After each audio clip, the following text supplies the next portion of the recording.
ముందుగా మన తండ్రి అయిన దేవునికి ప్రభు అయిన యేసుక్రీస్తు ద్వారా వేవేల కృతజ్ఞతాస్తుతులు చెల్లిస్తూ ఈ యొక్క మార్నింగ్ ప్రేయర్ ద్వారా లేఖనం ఏమి చెప్పుచున్నది అని ఆలోచించి అనేక మందిని ఆలోచింప చేయడానికి చేరువచ్చినటువంటి మీ అందరికీ కూడా ప్రభు అయిన యేసుక్రీస్తు నామములో నా శుభాభివందనములు తెలియజేస్తున్నాను. అందరికీ వందనములు. మన మధ్యలో ఉన్నటువంటి సహోదరులు అప్పారావు గారి ప్రార్థనతో ఈరోజు మనం మార్నింగ్ ప్రేయర్ కార్యక్రమమును ప్రారంభించుకుందాము. తండ్రి అయిన దేవుడికి కృతజ్ఞతలండి. చేరువచ్చిన మీ అందరికీ కూడా క్రీస్తు ప్రభు నామములో ఉదయకాల వందనములు శుభములు తెలియపరుచుకుంటున్నాం. లేఖనము ఏమి చెప్పుచున్నది అనే కార్యక్రమాన్ని ప్రారంభించుకుందాం. ప్రార్థన ద్వారా ప్రార్థించుకుందాం. తలలో వంచుకుంటే ప్రార్థన. పరలోకమందున్న మా తండ్రి, పరిశుద్ధుడు అయిన మా దేవ, మీ ఘనమైన నామమునకు స్తుతులు స్తోత్రములు కృతజ్ఞతాస్తుతులు చెల్లించుకుంటున్నాం తండ్రి. ఈ ఉదయ కాలమున ఫోన్ కాంటాక్ట్ ద్వారా మమ్మల్ని అందరినీ సమకూర్చి తండ్రి మీ లేఖనమును చదువుకున్నటకు, మీ నామమును ప్రార్థించుకున్నటకు మీరు మా ఎడల చూపించిన ఈ యొక్క గొప్ప ప్రేమను బట్టి, కనికరమును బట్టి ప్రత్యేకంగా మీ నామమునకు కృతజ్ఞతలు స్తుతులు స్తోత్రాలు చెల్లించుకుంటున్నాం. ఈ సమయంలో చేరి వచ్చిన మీ సేవకులందరినీ మీరు దీవించమని ఆశీర్వదించమని ప్రార్థిస్తున్నాం. రావలసిన వారిని సకాలంలో నడిపించమని వేడుకుంటున్నాం తండ్రి.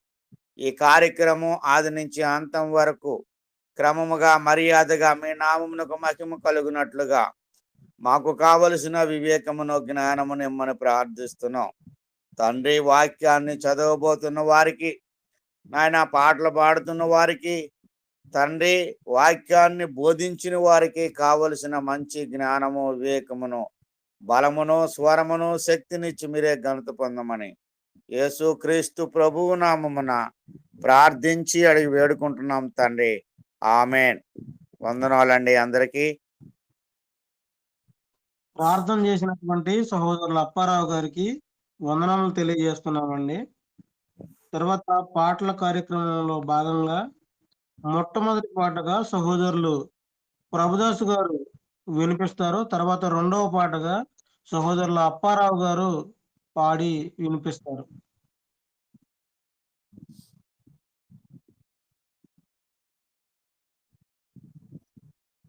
అందరికీ వందనాలండి. మొదటిగా తండ్రి అయిన దేవునికి కృతజ్ఞతాస్తుతులు స్తోత్రాలు ప్రభువైన యేసుక్రీస్తు వారి పరిశుద్ధమైన నామం పేరిట చెల్లిస్తున్నాను. యెహోవా గద్దె ముందట జనంబులారా మ్రొక్కుడి అనే పాట పాడుకుందాం.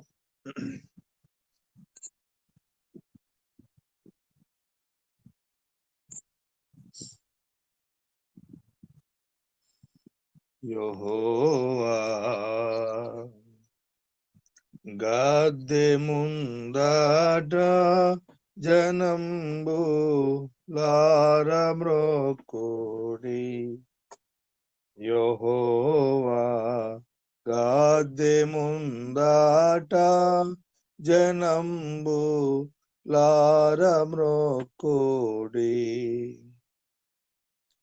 యెహోవా దేవుడేసుమి సృజింప రంపగర్తాయే. యెహోవా దేవుడేసుమి సృజించే శక్తిమంతుడు. సృజించే శక్తిమంతుడు. యెహోవా గద్దె ముందట జనంబులార మ్రొక్కుడి. శ్రీ యేసు క్రీస్తు ద్వారానే మమ్మున్ సృజించె మాటిచే. శ్రీ యేసు క్రీస్తు ద్వారానే మమ్మున్ సృజించె మాటిచే. భ్రమించు గొర్రె రీతిగా దప్పంగా మళ్ళీ చేర్చేను.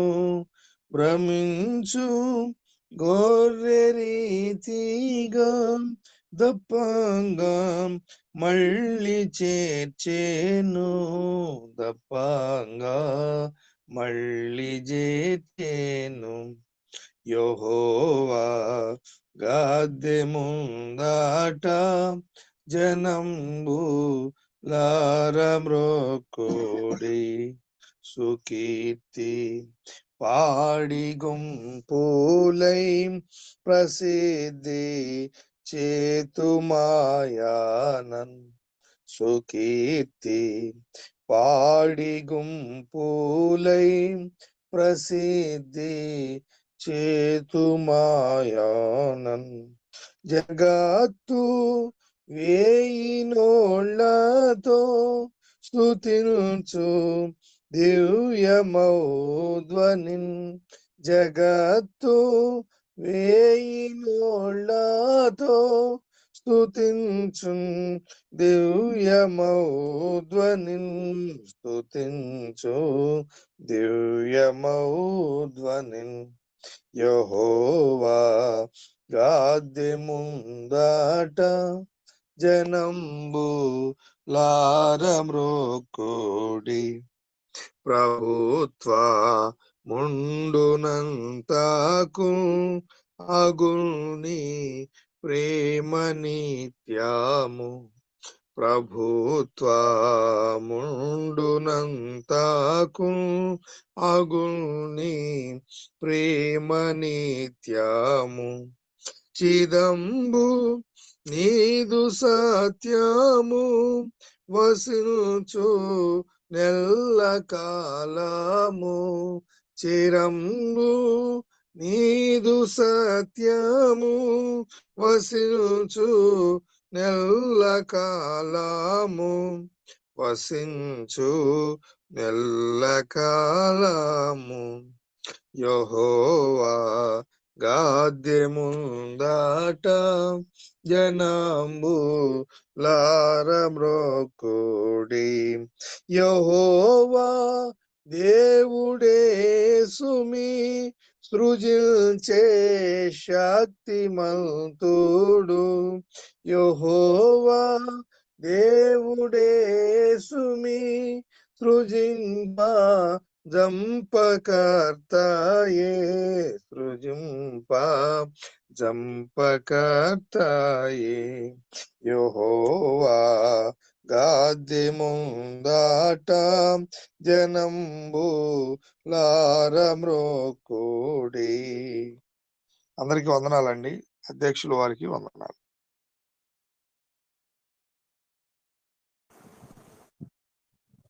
సమయంలో చిన్న హెచ్చరిక పాట పాడుకుందాం 2 వచనాలనే. అందరికీ వందనాలు. లోకాశలతో జీవించి మనసుకు వేదన కలిగించి బ్రతుకే బరువని విలపించి గమ్యం ఎరుగని ఓ మనిషి. లోకాశలతో జీవించి మనసుకు వేదన కలిగించి బ్రతుకే బరువని విలపించి గమ్యం ఎరుగని ఓ మనిషి. మార్గము సత్యము జీవమునైనా క్రీస్తుని ప్రకటించు. నీ వ్యాధిలో బాధలో నెమ్మదినిచ్చే దేవుని ప్రార్థించు. మార్గము సత్యము జీవమునైనా క్రీస్తుని ప్రకటించు. నీ వ్యాధిలో బాధలో నెమ్మదినిచ్చే దేవుని ప్రార్థించు. లోకాశలతో జీవించి మనసుకు వేదన కలిగించి బ్రతుకే బరువని విలపించి గమ్యం ఎరుగని ఓ మనిషి. మారు మనసుతో రక్షణ పొంది క్రీస్తుని ధరించు.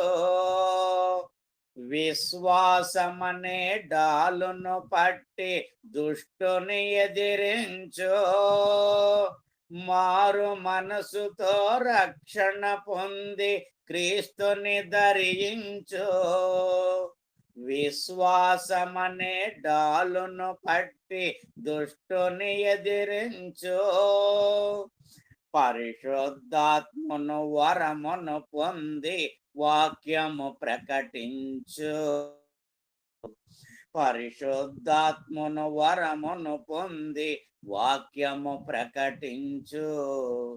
నీ కన్న తండ్రి రాజ్యములో నా నిత్యము జీవించు, లోకాశలతో జీవించి మనసుకు వేదన కలిగించి, బ్రతుకే బరువని విలపించి, గమ్యం ఎరుగని ఓ మనిషి, మార్గము సత్యము జీవమునైనా క్రీస్తుని ప్రకటించు. నీ వ్యాధిలో బాధలో నెమ్మదినిచ్చే దేవుని ప్రార్థించు, మార్గము సత్యము జీవమునైనా క్రీస్తుని ప్రకటించు. నీ వ్యాధిలో బాధలో నెమ్మదినిచ్చే దేవుని ప్రార్థించు. లోకాశలతో జీవించి మనసుకు వేదన కలిగించి, బ్రతుకే బరువని విలపించి, గమ్యం ఎరుగని ఓ మనిషి, శోధనలోనూ రోదనలోనూ క్రీస్తుని ప్రకటించు, శాంతములోనూ సహనములోనూ క్రీస్తుల జీవించు. శోధనలోనూ రోదనలోనూ క్రీస్తుని ప్రకటించు, శాంతములోనూ సహనములోనూ క్రీస్తుల జీవించు. కష్టమునందు మోకరించి నీ దేవుని ప్రార్థించు, కష్టమునందు మోకరించి నీ దేవుని ప్రార్థించు. నీ కన్న తండ్రి రాజ్యములో, నీ కన్న తండ్రి జీవ కిరీటం శిరసును ధరించు, లోకాశలతో జీవించి మనసుకు వేదన కలిగించి, బ్రతుకే బరువని విలపించి, గమ్యం ఎరుగని ఓ మనిషి, మార్గము సత్యము జీవమునైనా క్రీస్తుని ప్రకటించు. నీ వ్యాధిలో బాధలో నెమ్మదినిచ్చే దేవుని ప్రార్థించు, మార్గము సత్యము జీవమునైనా క్రీస్తుని ప్రకటించు. నీ వ్యాధిలో బాధలో నెమ్మదినిచ్చే దేవుని ప్రార్థించు. లోకాశలతో జీవించి మనసుకు వేదన కలిగించి, బ్రతుకే బరువని విలపించి, గమ్యం ఎరుగని ఓ మనిషి. అందరికి వందనాలండి. వందనాలండి. ఇప్పుడు వరకు పాటలు పాడి వినిపించినటువంటి సహోదరులు ఇరువురికి కూడా వందనాలు తెలియజేస్తున్నాము. అలాగే వాక్య పఠనంలో భాగంగా ఆదికాండము 27వ అధ్యాయము మొదటి 6 వచనాలు సహోదరులు స్వామి గారు చదువుతారు. తర్వాత 10 వచనాలు సహోదరులు ప్రభుదాసు గారు చదువుతారు. తర్వాత 10 వచనములు అప్పారావు గారు చదువుతారు. తర్వాత 10 వచనములు సంధ్య చదువుతుంది. తర్వాత నేను చదువుతాను. ప్రారంభించండి స్వామి గారు. Okay okay. అందరికి తండ్రి అయిన దేవునికి కృతజ్ఞత స్తుతులు. కూడి వచ్చిన మీ అందరికీ యేసు ప్రభు నామములో వందనాలండి. ఇసాకు వృద్ధుడై అతని కన్నులకు మందదృష్టి కలిగినప్పుడు అతడు తన పెద్ద కుమారుడైన యాసావుతో, నా కుమారుడా అని అతని పిలవగా, అతడు చిత్తము నాయన అని అతనితో అనెను. అప్పుడు ఇసాకు, ఇదిగో నేను వృద్ధుడను, నా మరణ దినము నాకు తెలియదు. కాబట్టి నీవు దయచేసి నీ ఆయుధములైన నీ అంబుల పొదను నీ విల్లును తీసుకొని అడవికి పోయి నా కొరకు వేటాడి మాంసము తెమ్ము. నేను సావక మునుపు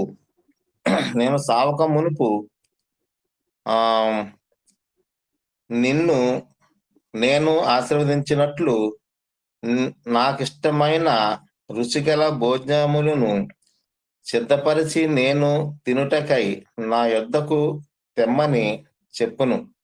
ఇసాకు తన కుమారుడగు యాసావుతో ఇట్లా చెప్పుచుండగా రెబ్కా వినుచుండెను. యాసావు వేటాడి మాంసము తెచ్చుటకు అడవికి వెళ్ళును. అప్పుడు రెబ్కా తన కుమారుడగు యాకోబును చూచి,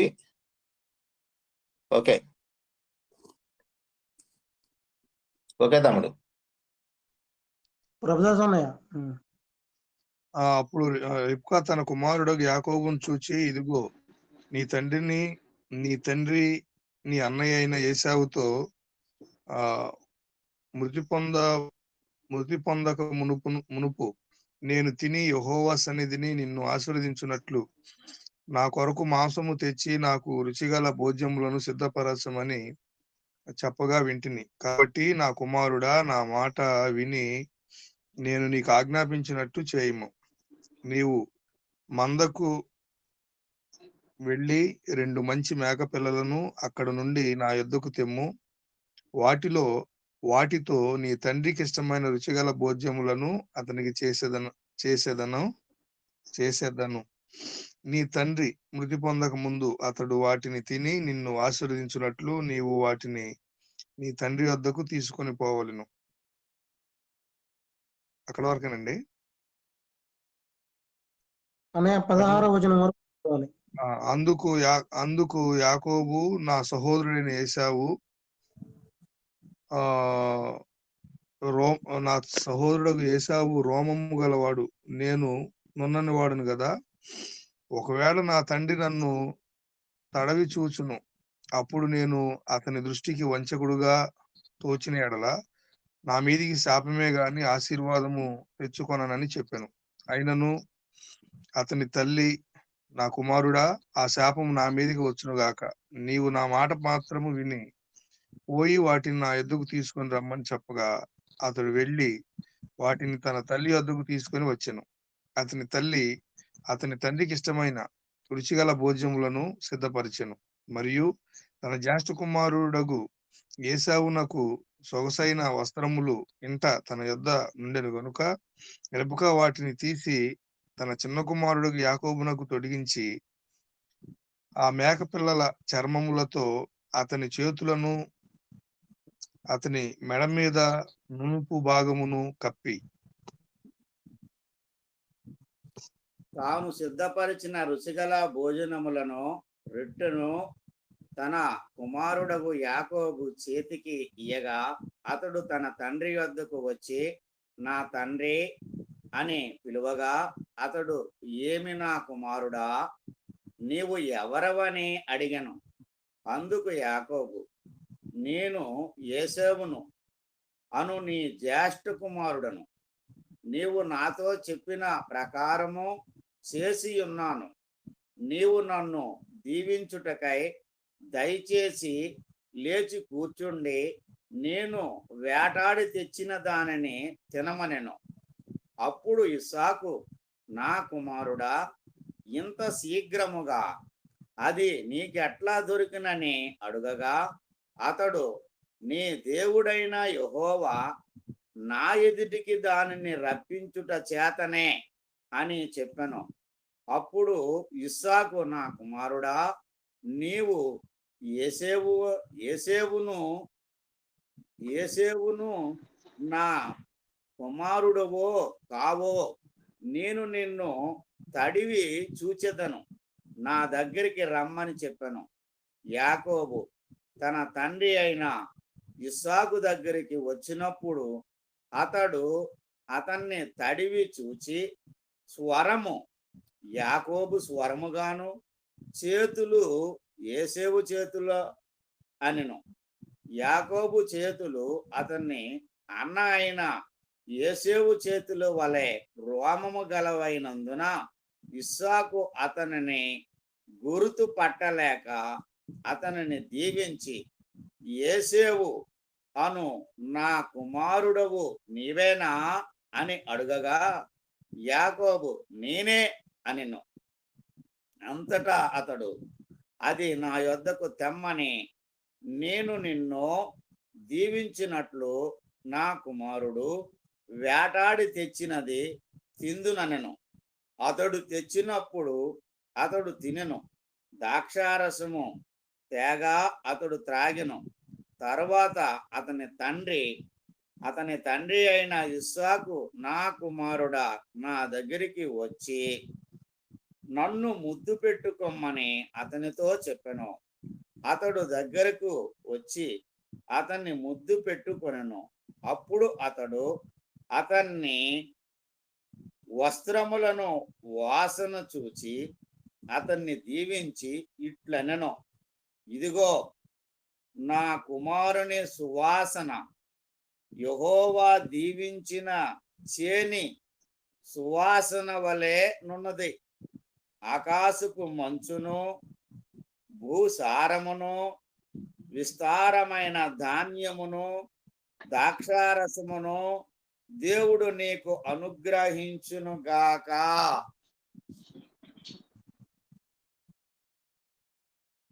జనములు నీకు దాసులగుదురు, జనములు నీకు సాగిలు పడుదురు. నీ బంధువులకు నీవు ఏలికవై ఉండుము. నీ తల్లి పుత్రులు నీకు సాగిలు పడుదురు. నిన్ను శపించువారు శపింపబడుదురు, నిన్ను దీవించువారు దీవింపబడుదురు గాక. సంధ్య.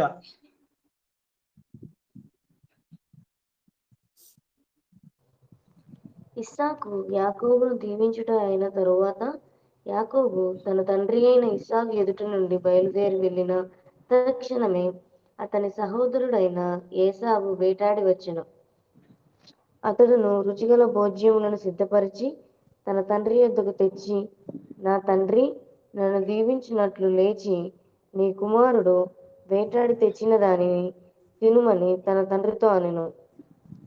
అతని తండ్రి అయిన ఇస్సాకు నీవెవరవని అతన్ని అడిగినప్పుడు అతడు, నేను నీ కుమారుడను ఏసావు అను నీ జ్యేష్ఠ కుమారుడుననగా, ఇస్సాకు మిక్కుటముగా గడగడ వణుకుచు, అట్లయితే వేటాడిన భోజ్యమును నా యొద్దకు తెచ్చిన వారెవరు? నీవు రాకమునుపు నేను వాటన్నిటిలో తిని అతనిని నిజముగా దీవించి తిని, అతడు దీవింపబడిన వాడే అనెను. ఏసావు తన తండ్రి మాటలు వినినప్పుడు దుఃఖాక్రాంతుడై పెద్ద కేక వేసి, ఓ నా తండ్రి, నన్నును దీవించమని తన తండ్రితో చెప్పాను. అతడు, నీ సహోదరుడు కపటోపాయముతో వచ్చి నీకు రావలసిన దీవెన తీసుకొని పోయెను. ఏసావు యాకోబు అని పేరు అతనికి సరిగానే చెల్లినది. అతడు నన్ను ఈ 2 మార్లు మోసపుచ్చెను. నా జ్యేష్ఠత్వమును తీసుకొనెను. ఇదిగో ఇప్పుడు ఇచ్చి నాకు రావలసిన దీవెనను తీసుకొనని చెప్పి, నా కొరకు మరి ఏ దీవెనయు మిగిల్చి ఉండలేదా అని అడిగాను. అందుకు ఇస్సాకు, ఇదిగో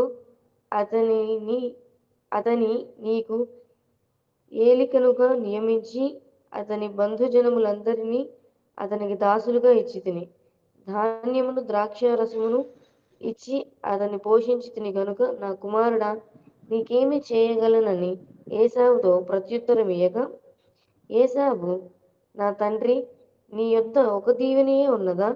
నా తండ్రి నన్ను కూడా దీవించమని తన తండ్రితో చెప్పి ఏసావు ఎలుగెత్తి ఏడవగా, అతని తండ్రి అయిన ఇస్సాకు నీ నివాసము భూసారం లేకయు పైనుండి పడు ఆకాశపు మంచు లేకయు నుండును.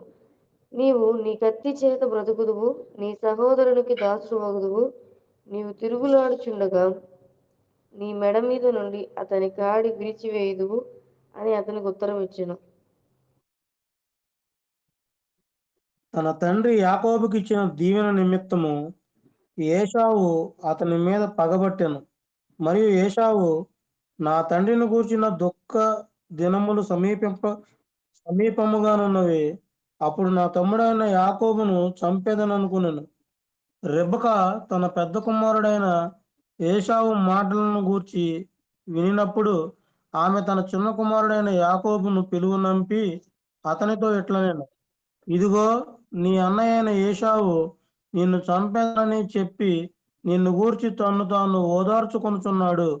కాబట్టి నా కుమారుడా, నీవు నా మాట విని లేచి హారానులోనున్న నా సహోదరుడకు లాబాను నద్దకు పారిపోయి నీ అన్న కోపము చల్లారు వరకు, నీ అన్న కోపము నీ మీద నుండి తొలగి నీవు అతనికి చేసిన వాటిని అతడు మరచు వరకు లాబాను నద్ద కొన్నాళ్ళు ఉండుము. అప్పుడు నేను అక్కడి నుండి నిన్ను పిలిపించెదను. ఒక్కనాడే మీ ఇద్దరిని నేను పోగొట్టుకొననేలా అనెను. మరియు రెబెకా ఇస్సాకుతో, హేతు కుమార్తెల వలన నా ప్రాణము విసికినది. ఈ దేశస్థురాండ్రైన హేతు కుమార్తెలలో వీరి వంటి ఒకదానిని యాకోబు పెండ్లి చేసుకుని ఎడల నా బ్రతుకు వలన నాకేమి ప్రయోజనమనెను. ఇప్పటి వరకు ఈ యొక్క 27వ అధ్యాయాన్ని చదివి వినిపించినటువంటి సహోదరి అలాగే సహోదరులందరికీ కూడా వందనములు తెలియజేస్తూ ఈ యొక్క 27వ అధ్యాయాన్ని క్లుప్తంగా షార్ట్ లో వివరించవలసిందిగా సహోదరులు ఎలీషా గారిని ప్రేమపూర్వకంగా ఆహ్వానిస్తున్నాం. క్రీస్తునందు ప్రియమైన సహోదరి సహోదరులందరకు నాకంటే పెద్దలు దేవకిరణ్ గారికి కూడాను ప్రభు పేరిట ప్రత్యేకమైన వందనములు తెలియజేస్తూ ఈ ఉదయకాల సమయంలో దేవుని స్తుతించేటువంటి బాధ్యతను దేవుడు మనందరికీ కల్పించిన విధానం బట్టి ఆయనకు క్రీస్తు వారి పేరిట కృతజ్ఞతాస్తుతులు స్తోత్రములు చెల్లిస్తూ ఉన్నాము. ప్రియులారా గమనించండి, 27వ అధ్యాయాన్ని మనం అర్థం చేసుకోవటానికి లేదా గుర్తు పెట్టుకోవటానికి ఇదంతయు కూడాను తండ్రి దీవెనలు గూర్చినటువంటి సందర్భం. అయితే 1వ వచనం నుండి 5వ వచనం వరకు ఇస్సాకు ఏశావుతో మాట్లాడుట, 6వ వచనం నుండి 17వ వచనం వరకు రెబ్కా యాకోబుతో మాట్లాడుట, 18 నుండి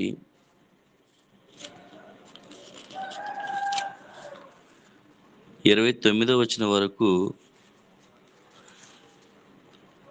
యాకోబు ఇస్సాకుతో మాట్లాడుతా, అంటే వారిద్దరి మధ్య సంభాషణ. 30వ వచనం నుండి 41వ వచనం వరకు ఇస్సాకు ఏశావుతో మాట్లాడుట, 42 నుండి 45 వరకు రెబ్కా యాకోబుతో మాట్లాడుట, 46 వచనాన్ని మనం చూసినప్పుడు రెబ్కా ఇస్సాకుతో మాట్లాడుట. వీరందరూ మాట్లాడుతున్న సందర్భాలన్నీ కూడా ఒకటే, దీవెనల కోసమై. కాబట్టి 27 అధ్యాయం అంతా దీవెనలు గురించినటువంటి సంభాషణ. దీనిలో ఎవరు ఎవరితో ఏ వచ్చిన వరకు మాట్లాడుతున్నారు అనేది మనం కొంచెం పెన్ను ద్వారా గుర్తుపెట్టుకుంటే అర్థం చేసుకోవటానికి గుర్తుపెట్టుకోవటానికి ఈజీగా ఉంటుంది. ఓకే, 1వ వచనం నుండి 5వ వచనం వరకు ఏశావుతో ఇస్సాకు మాట్లాడుతున్నాడు. ఏమనంటే, అయ్యా నేను వృద్ధుడనైపోయాను, ఎప్పుడు చనిపోతానో నాకు తెలియదు. కాబట్టి నీవు నీ అమ్ముల పొదిని తీసుకొని వేటకు వెళ్ళి మంచిగా ఆ వంటకాన్ని ఏర్పాటు చేసుకురండి, నేను తిని నిన్ను దీవిస్తాను అని చెప్పాడు. ఏశావు అరణ్యానికి వెళ్ళాడు. ఈ మాట రెబెకా విని యాకోబుతో చెప్తూ ఉంది. 6వ వచనం నుండి 17వ వచనం వరకు రెబెకా యాకోబుతో మాట్లాడుతుంది. నీవు మన మందలోనికి వెళ్ళి 2 మేకలను తీసుకునిరా, వాటిని వధించు, నేను నీ తండ్రికి రుచి అయినటువంటి ఆహారం ఏర్పాటు చేసేదను, వాటిని తీసుకుని నీ తండ్రికి ఇచ్చి నీవు దీవించబడుదువు అని చెప్పినటువంటి సంగతి మనం ఇందులో చూస్తాం. అప్పుడు యాకోబుకి డౌట్ వస్తుంది. అవునమ్మా, అన్నేమో రోమములు కలిగినటువంటి శరీరం గలవాడు, నేనేమో నునుపైనటువంటి వాడను. ఒకవేళ తండ్రికి డౌట్ వచ్చి నన్ను తడిమి చూసినట్లయితే అప్పుడు తండ్రి నన్ను శపిస్తాడే కానీ దీవించుడు కదా అని చెప్పినప్పుడు, నేను నీకు కొన్ని సలహాలు చెప్తాను, నువ్వు చెయ్యి అని చెప్పేసి వంటకాలను ఏర్పాటు చేసి ఏశావు ధరించుకునే వస్త్రాలు యాకోబునకు ధరించి, చేతులు తడిమి చూసేటువంటి ప్రదేశంలో ఆ మేక చర్మాన్ని చుట్టి, అలాగున తండ్రి గుర్తించలేని రీతిలో యాకోబు శరీరాన్ని కొంచెం రూపుదిద్ది పంపిస్తూ ఉంటుంది తల్లి. అలా వెళ్ళినప్పుడు తండ్రి కొన్ని డౌట్లు వ్యక్తం చేస్తుంటాడు. ఎంత త్వరగా ఎలా వచ్చావు అంటాడు. తదుపరి ఒకసారి నువ్వు దగ్గరికి రావాలి అంటాడు. తడిమి చూస్తాడు. అన్ని చూసిన తర్వాత ఏమంటాడంటే, శరీరము ఏశావుదే కానీ స్వరము యాకోబుదిలా ఉంది అని మాట్లాడుతూ అవి తిని తృప్తి పొంది మొత్తము దీవిస్తాడు. దీవించిన తర్వాత యాకోబు వెళ్ళిపోతాడు. వెంటనే మనం చూస్తున్నాం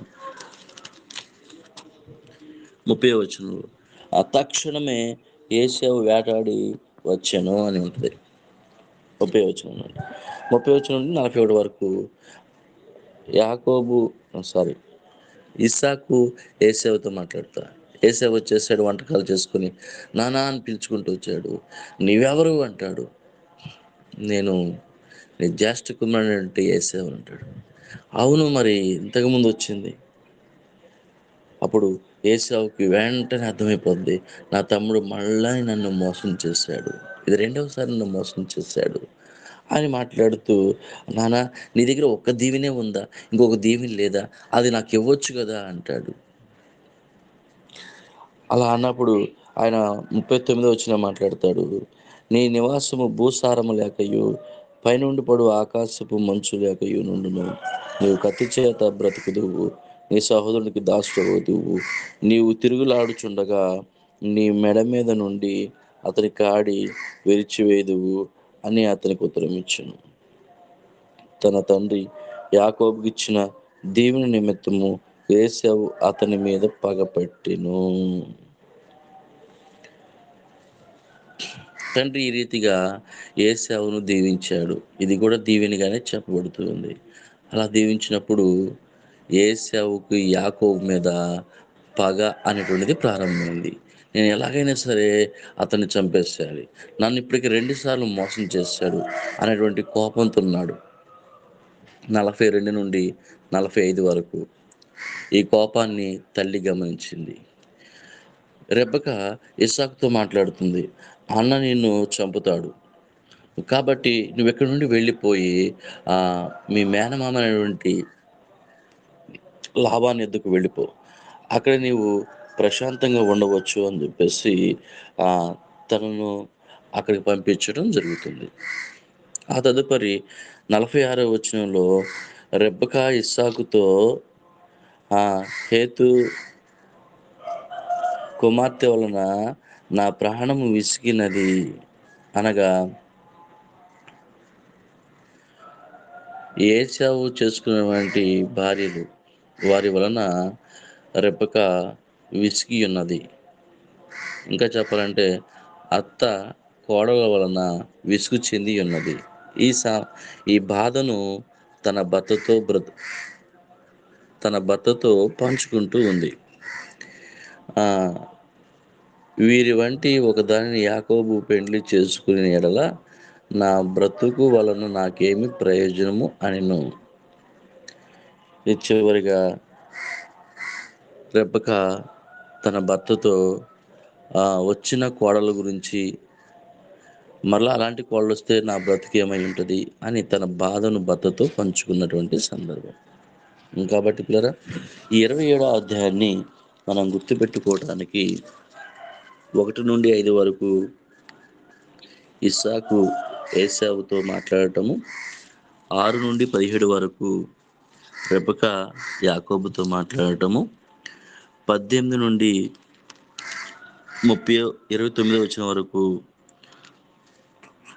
ఇస్సాకు యాకోబుతో మాట్లాడటము, 30 నుండి 41 వరకు ఇస్సాకు ఏశావుతో మాట్లాడటము, 42 నుండి 45 వరకు రెబెక్క యాకోబుతో మాట్లాడటము, 46వ వచనము రెబెక్క తన భర్త అయినటువంటి ఇస్సాకుతో మాట్లాడటం. ఈ రీతిగా ఈ యొక్క అధ్యాయాన్ని విడగొట్టుకొని మనం చదువుకుంటే అర్థం చేసుకోవటానికి, గుర్తుపెట్టుకోవటానికి అవకాశం ఉంటుందనేటువంటి సంగతి మీకు తెలియజేస్తున్నాను. నేను అలాగున నోట్ చేసుకుంటూ చదువుకుంటుంటాను. మీకు కూడా ఇలాగ అర్థవంతంగా ఉంటే ఉపయోగించుకోగలరని కోరచ్చు. నాకు అవకాశాన్ని ఇచ్చినటువంటి ప్రియులు రవి గారికి, శ్రద్ధగా ఉన్న మీ అందరికీ ప్రత్యేకమైన వందనాలు తెలియజేస్తూ, నా వెనక మాట్లాడబడుతున్నటువంటి దేవుని యొక్క దాసులు, పెద్దవారు దేవకిరణ్ గారికి కూడా ప్రత్యేకమైన వందనాలు తెలియజేస్తూ నా సమయాన్ని ముగిస్తూ ఉన్నాను. ఇప్పటి వరకు చక్కగా 27వ అధ్యాయాన్ని అత్యంత సులభంగా షార్ట్ గా వివరించినటువంటి సహోదరులు ఎలీషా గారికి వందనాలు తెలియజేస్తున్నామండి. మన మధ్యలో సహోదరులు దేవకిరణ్ గారు, ఆ దేవకిరణ్ గారి వాక్య విషయమై, ప్రసంగం విషయమై ప్రార్థన చేయవలసిందిగా సహోదరులు ఎలీషా గారిని కోరుతున్నామండి. ప్రేమగల తండ్రి, దయగల దేవ, మహోన్నతుడ, మహోపకారి, మా జీవితాల్లో మరొక దినాన్ని ప్రసాదించారు. అంత మాత్రమే కాక ఈ దిన ప్రారంభాన్ని మిమ్మల్ని స్తుతించుకుంటూ, మిమ్మల్ని ఘనపరుచుకుంటూ ఉన్నటువంటి గొప్ప బాధ్యతను మాకు అనుగ్రహించారు. ఈ క్రమంలోనైనా రవి గారిని మీరు ప్రేమించి, ప్రేరేపించి, జ్ఞానమును అనుగ్రహించి, వారి ద్వారా ఈ టెలిగ్రామ్ ప్రోగ్రాన్ని ఏర్పాటు చేసి, ఇందులో తండ్రి నీ కృపచేత ఆకర్షించబడిన వారందరూ కూడా సమకూర్చారు. మేమందరం కలిసి ఇప్పటివరకు స్తుతించి ఘనపరుచున్నాము. ఇలాంటి బాధ్యతను ఇచ్చినందుకు మీకు వెళ్ళలేని కృతజ్ఞతాస్తుతులు, స్తోత్రాలు మీ కుమారనామలు చెల్లిస్తూ, అయ్యా మీ దాసులు, మా ప్రియులు, ఆత్మీయులు అయినా నీ గ్రంథం నుండి చక్కని వివరాలు మాకు వివరిస్తూ ఉండగా, అయ్యా నీ ప్రియుని మీరు జ్ఞాపకం చేసుకుని, నీ ప్రియునికి కావలసినటువంటి మీకు ఆత్మీయ ఆదరణ అనుగ్రహించి, నాయన నీ లేఖనాలను స్పష్టంగా వివరించుటలో మీ కృప ఆది నుండి అంతవరకు తోడే నడిపించమని, వింటున్నటువంటి మాకు కూడా తండ్రి అర్థం చేసుకునే జ్ఞాన వివేకాలు కలిగిన మనస్సును దయచేసి, వాటిని ప్రకారంగా మా జీవితాన్ని సరిదిద్దుకుంటూ ముందు కొనసాగేటువంటి లోబడేటువంటి మనస్సును అనుసరించేటువంటి శ్రేష్టమైన బుద్ధిని మాకు అనుగ్రహించి, మా జీవితాలు మీకు మహిమకరముగాను, సమాజానికి మాదిరికరంగాను, నిత్య జీవానికి పాత్రమగినట్లుగా మమ్మల్ని అందరినీ కూడా ఆశీర్వదించమని, మీరే మహిమ పొందుకోమని క్రీస్తు వారి నామంలో ఈ మనవులన్నీ సమర్పించి అడిగి వేడుకుంటున్నాము పరమ తండ్రి. ఆమేన్. ఈ ఉదయకాల సమయంలో మహోన్నతుడు, మహాగణుడైన మన తండ్రిన దేవునికి, బ్రదర్ హలో హలో చెప్పండి. ప్రార్థన అయిపోయింది బ్రదర్. మాట్లాడుతున్నారు దేవకిరణ్ గారు. Okay okay. నా వాయిస్ వినిపించట్లేదండి? వినిపిస్తుంది. ఓకే. మహోన్నతుడైన దేవుని నామమునకు కృతజ్ఞతాస్తుతులు చెల్లిస్తూ ఉన్నాను. దయచేసి మీరందరూ కూడా మీట్లో ఉండవలసిందిగా కోరుతూ ఉన్నాను. ఈరోజు మనము ఒక పాఠాన్ని ధ్యానించబోతున్నాం. దైవత్వము అనే పాఠంలో మనము గడిచిన భాగంలో 2 భాగాలుగా మనం ఈ పాఠాన్ని ధ్యానించాము. దేవుని యొక్క నామములు మరియు బిరుదులు అనే పాఠము మనం ప్రారంభించి అందులో ఎలోహిం అనే మాటను గురించి, అలాగే యెహోవా అనే మాటను గురించి మనము ధ్యానించాము. ఆ తర్వాత అదోనాయ్ అనే మాట 3వ నామాన్ని గురించి మనం ధ్యానించాము. తర్వాత యెహోవా అను పేరుతో జతపరచబడిన కొన్ని బిరుదులను మనం ప్రారంభించుకున్నాము. అందులో మొదటిగా యెహోవా ఈరే అనే మొదటి పేరును లేక ఆ యొక్క బిరుదును మనము ధ్యానించటం జరిగింది. ఈరోజు రెండవదిగా యెహోవా రాఫా అనే బిరుదును మనము ధ్యానించబోతా ఉన్నాం. జాగ్రత్తగా మనము ఈ విషయాల్ని ఆలోచన చేద్దాం. యెహోవా రాఫా అనే పేరు హెబ్రీ పేరు. ఈ పేరు మనం గమనించినట్లయితే నిర్గమకాండము 15వ అధ్యాయము 26వ వచనాన్ని మనం చదువుకున్నట్లయితే అక్కడ ఈ మాట మనకు కనపడుతుంది. చదువుకుందాం. మీ దేవుడైన యెహోవా వాక్కును శ్రద్ధగా విని ఆయన దృష్టికి న్యాయమైనది చేసి ఆయన ఆజ్ఞలకు విధేయులై ఆయన కట్టడలన్నిటినీ అనుసరించి నడిచిన ఎడల నేను ఐగుప్తీయులకు కలుగు చేసిన రోగములలో ఏదియో మీకు రానియను. నిన్ను స్వస్థపరచు యెహోవాను నేనే అనెను. ఇంగ్లీష్లో I am the Lord that healeth thee అనే మాట కనపడుతుంది. అంటే ఈ మాట తెలుగు భాషలోకి వచ్చేసరికి నిన్ను స్వస్థపరచు యెహోవాను నేనే అనెను అనే మాట అక్కడ మనకు కనపడుతుంది. ప్రియులారా, ఈ యొక్క సమయంలో దేవుని మాటలు మనం వింటూ ఉండగా దేవుడు తన ప్రజలైన ఇశ్రాయేలీయులను ఐగుప్తు నుండి బయటకు తీసుకొచ్చిన తర్వాత వారు ఎర్ర సముద్రమును దాటి వారు తమ ప్రయాణమును కొనసాగిస్తూ ఉన్నప్పుడు వారు 3 దినముల ప్రయాణాన్ని జరిగించిన తర్వాత వారికి నీళ్లు దొరకలేదు తాగుటకు. మారా అనే ప్రాంతానికి వారు వెళ్ళి అక్కడ వారు నీటిని త్రాగినప్పుడు ఆ నీరు చేదైనవిగా వారు గ్రహించారు. కనుక మనం జాగ్రత్తగా గమనించాలి.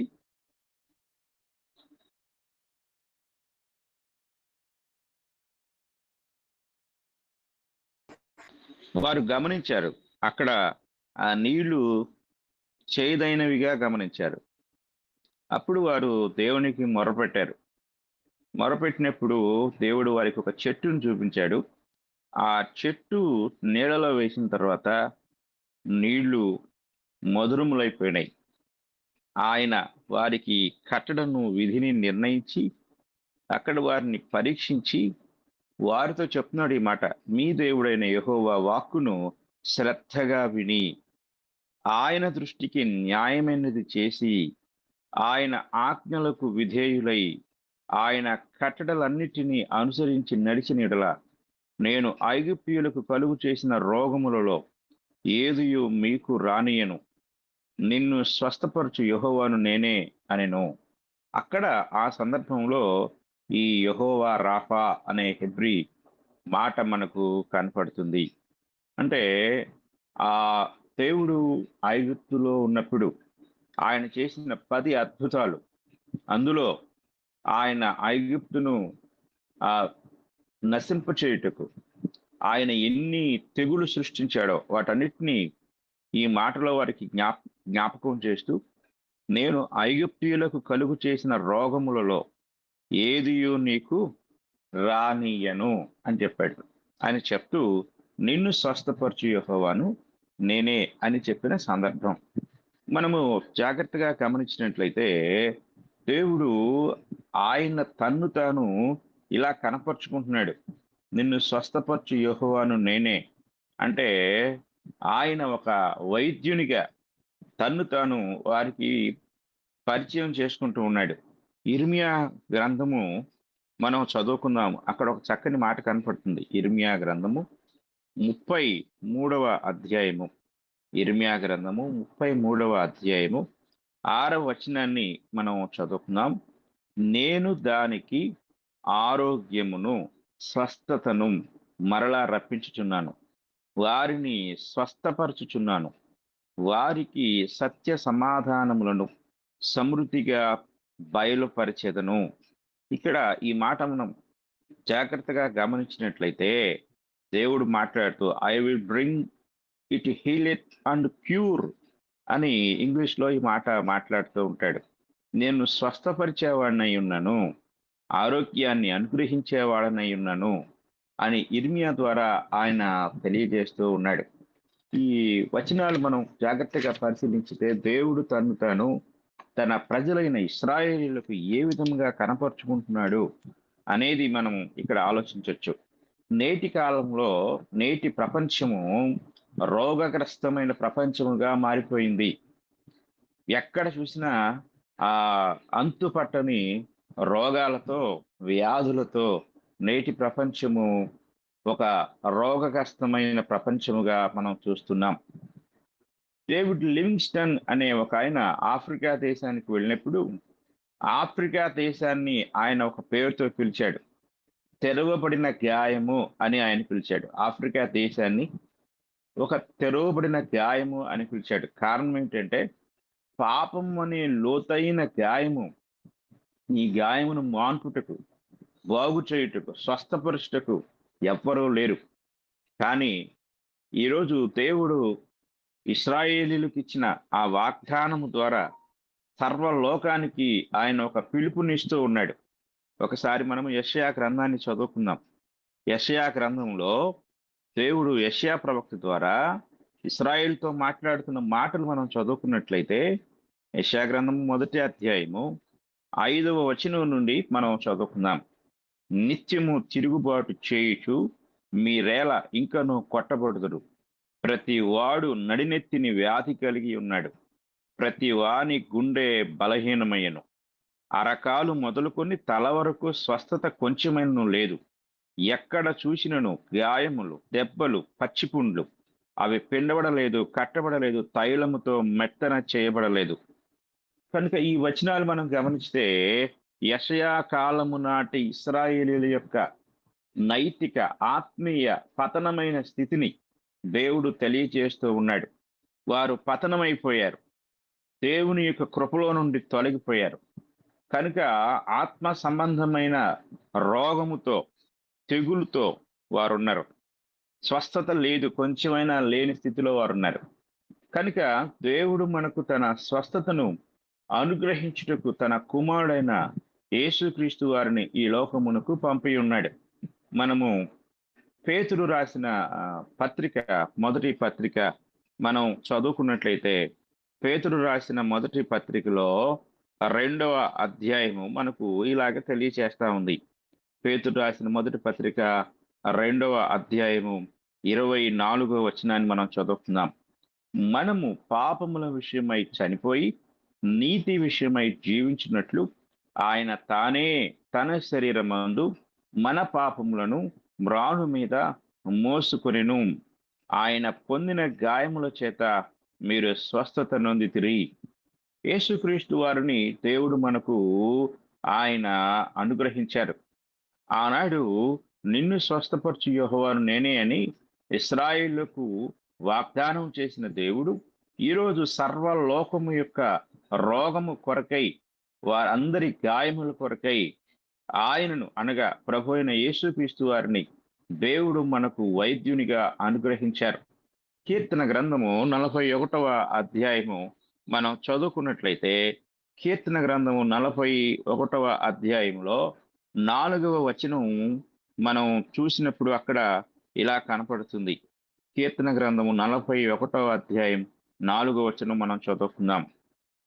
యెహోవా, నీ దృష్టి ఎదుట నేను పాపము చేసి ఉన్నాను, నన్ను కరుణింపుము, నా ప్రాణమును స్వస్థపరచుము అని మనవి చేసి ఉన్నాను. కీర్తనకారుడు స్వస్థత కొరకు వేడుకుంటూ ఉన్నాడు. ఈరోజు మనమందరము కూడా కీర్తనకారుడు ఏ విధంగా స్వస్థత కొరకు వేడుకుంటున్నాడో మనము స్వస్థత కొరకు ఆ విధంగా వేడుకొనవలసిన వారమై ఉన్నాము. ఎందుకంటే ఆయనే మనల్ని స్వస్థపరచువాడై ఉన్నాడు. ఆయన మాత్రమే మన రోగములను వ్యసనములను వహించుటకు లేక భరించుటకు ఈ లోకమునకు పంపబడిన వాడై ఉన్నాడు.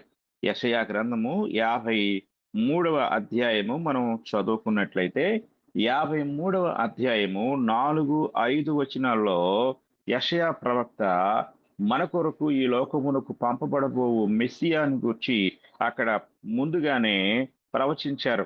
నిశ్చయముగా అతడు మన రోగములను భరించెను, మన వ్యసనములను వహించెను, అయినను మొత్తబడిన వానిగాను, దేవుని వలన బాధింపబడిన వానిగాను, శ్రమ నొందిన వానిగాను మనమతన్ని ఎంచితిమి. మన అతిక్రమ క్రియలను బట్టి అతడు గాయపరచబడెను, మన దోషములను బట్టి నలుగుగొట్టబడెను, మన సమాధానార్థమైన శిక్ష అతని మీద పడెను, అతడు పొందిన దెబ్బల చేత మనకు స్వస్థత కలుగుచున్నది. ఆనాడు ఇశ్రాయేలు ప్రజలకు మాత్రమే యెహోవా వాగ్దానం చేశాడు, యెహోవా రాఫాగా ఉన్నాడు.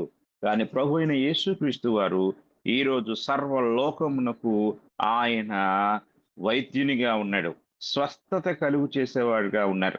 కనుక ఎవరైతే ప్రభు అయిన యేసుక్రీస్తును విశ్వసిస్తారో వారి సకల పాపములకు, ఆ పాప రోగములకు ఆయన వైద్యునిగా ఉన్నాడు.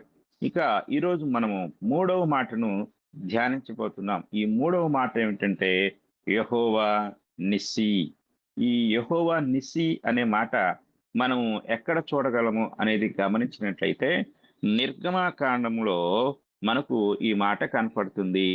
నిర్గమకాండము మనం చదువుతున్నాము. అందులో 17వ అధ్యాయము, నిర్గమకాండము 17వ అధ్యాయము 15వ వచనాన్ని మనం చదువుకుందాం. తరువాత మోషే ఒక బలిపీఠమును కట్టి దానికి యెహోవా నిస్సి అని పేరు పెట్టి, అమాలేకీయులు తమ చేతిని యెహోవా సింహాసనమునకు విరోధముగా ఎత్తిరి గనుక యెహోవాకు అమాలేకీయులతో తరతరముల వరకు యుద్ధమనెను. ఈ యొక్క నిర్గమకాండాన్ని మనం చదువుతున్నప్పుడు ఇందులో 17వ అధ్యాయంలో అమాలేకీయులకు అలాగే ఇశ్రాయేలీలకు ఒక యుద్ధం జరిగింది.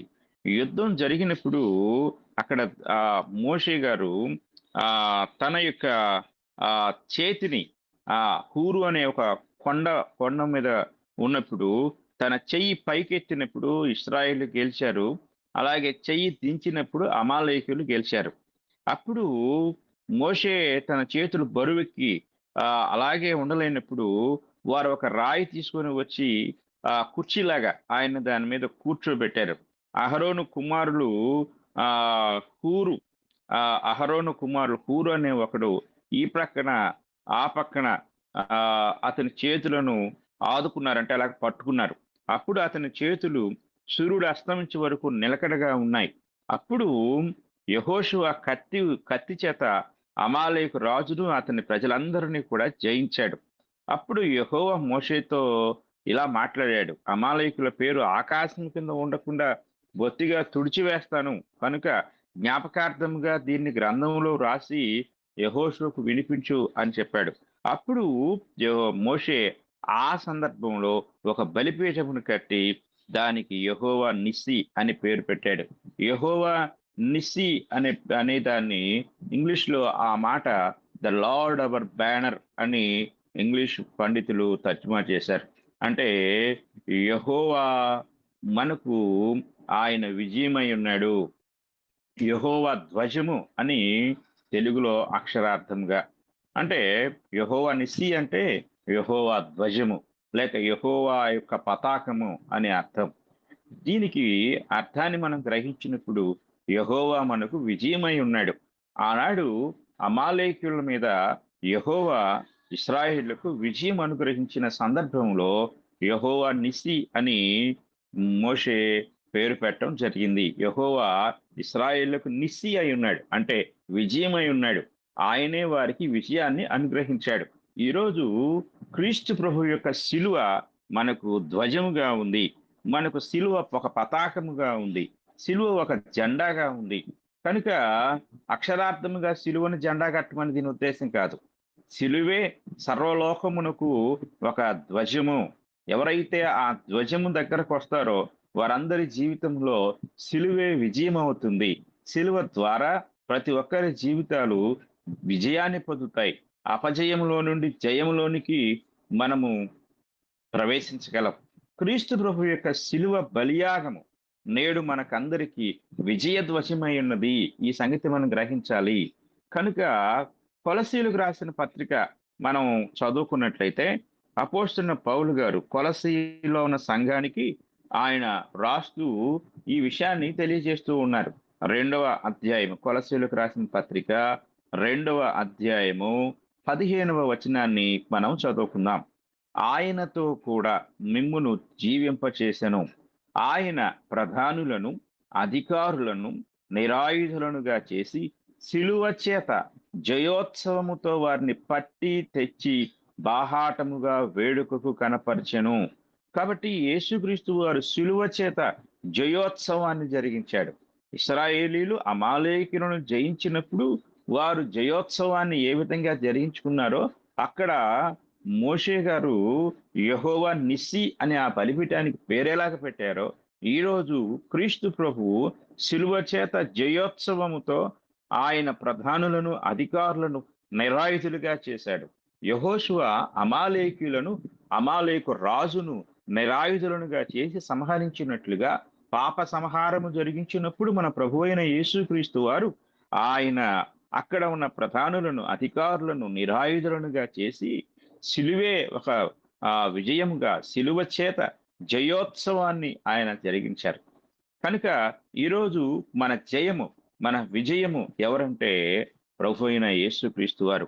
రోమీలకు రాసిన పత్రిక మనం చదువుకున్నట్లయితే రోమీలకు రాసిన పత్రిక మనము చదువుతాం. 8వ అధ్యాయము 37వ వచనాన్ని మనం చదువుకుందాం. రోమీలకు రాసిన పత్రిక 8వ అధ్యాయము 37వ వచనంలో ఇలాగ రాయబడి ఉంది. అయినను మనలను ప్రేమించిన వాని ద్వారా మనము వీటన్నిటిలో అత్యధిక విజయము పొందుచున్నాము. ఎంత గొప్ప మాట ఇక్కడ మనకు ఆయన తెలియజేస్తూ ఉన్నాడు.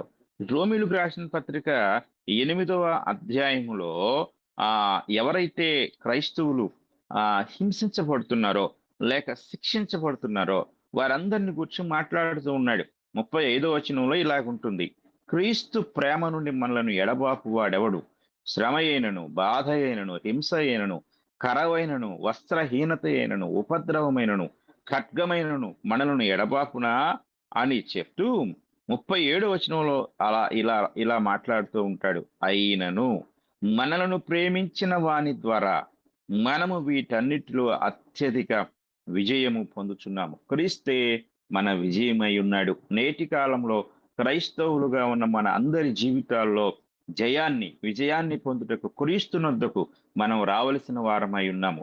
ఐగుప్తును విడిచిన ఇశ్రాయేలీలు మోషే యొక్క నాయకత్వంలో యెహోవా దేవుని దగ్గరికి ఏ విధంగా వచ్చి వారి జీవితాల్లో శత్రువుల బారి నుండి విడిపించబడ్డారో, విజయాన్ని పొందారో, అలాగే ఈ లోకములో ఉన్న మనమందరము కూడా విజయాన్ని పొందుటకు విజయకర్త అయిన మనందరికీ విజయాన్ని అనుగ్రహించిన మన ప్రభు అయిన యేసుక్రీస్తు వారి నొద్దకు మనము రావలసిన వారమై ఉన్నాం. కొరింథీయులకు రాసిన మొదటి పత్రిక 15వ అధ్యాయం 57వ వచనాన్ని మనం చదువుకున్నట్లయితే ఇలా ఉంటుంది. అయినను మన ప్రభు అయిన యేసుక్రీస్తు మూలముగా మనకు జయము అనుగ్రహించుచున్న దేవునికి స్తోత్రము కలుగును గాక. ఇక్కడ పౌలు గారు ఈ యొక్క 15వ అధ్యాయంలో ఆయన ఈ విషయాలన్నీ తెలియజేస్తూ ఉన్నాడు. ఇక్కడ ఆయన మరణాన్ని గురించి మాట్లాడుతూ ఈ మాటలు చెప్తూ ఉంటాడు. 55వ వచనంలో ఓ మరణమా నీ విజయం ఎక్కడ, ఓ మరణమా నీ ముళ్ళెక్కడ అని ప్రశ్నిస్తూ 57వ వచనంలో మన ప్రభు అయిన యేసుక్రీస్తు మూలముగా మనకు జయము, పాపము మీద, మరణము మీద ఆయన మనకు జయాన్ని అనుగ్రహించారు. కనుక పాప మరణములనే ముళ్ళును విరచి ఆయన పునరుత్థానాన్ని ఈ లోకానికి తీసుకొని వచ్చి ఆయన జయోత్సవంతో ఆ యొక్క సమాధిని గెలిచి, సమాధిని జయించి ప్రపంచ మానవాళికి పునరుద్ధాన విజయాన్ని అనుగ్రహించి ఉన్నారు. అదే విషయాన్ని ఇక్కడ చెప్తూ పౌలు గారు మనకు జయము అనుగ్రహించుచున్న దేవునికి స్తోత్రము కలుగునుగాక అని తెలియజేస్తున్నారు. కనుక ఈరోజు మనకు జయమును అనుగ్రహించువాడు, మన జీవితంలో విజయాన్ని అనుగ్రహించేవారు మన ప్రభు అయిన యేసుక్రీస్తు వారు. 2వ కొరింథీ పత్రికలో కూడా ఇంకొక మాట కనపడుతుంది. 2వ కొరింథీ పత్రిక 2వ అధ్యాయము 14వ వచనాన్ని మనం చదువుకుందాం. 2వ కొరింథీ పత్రిక 2వ అధ్యాయం 14వ వచనము. మా ద్వారా ప్రతి స్థలమందును క్రీస్తును గూర్చిన జ్ఞానము యొక్క సువాసనను కనపరచుచు ఆయన యందు మమ్మును ఎల్లప్పుడూ విజయోత్సవముతో ఊరేగించుచున్న దేవునికి స్తోత్రము. ఈ మాటలు ఎంత సంతోషంతో పౌలు గారు తెలియచేస్తూ ఉన్నాడో మనం గమనించవచ్చు.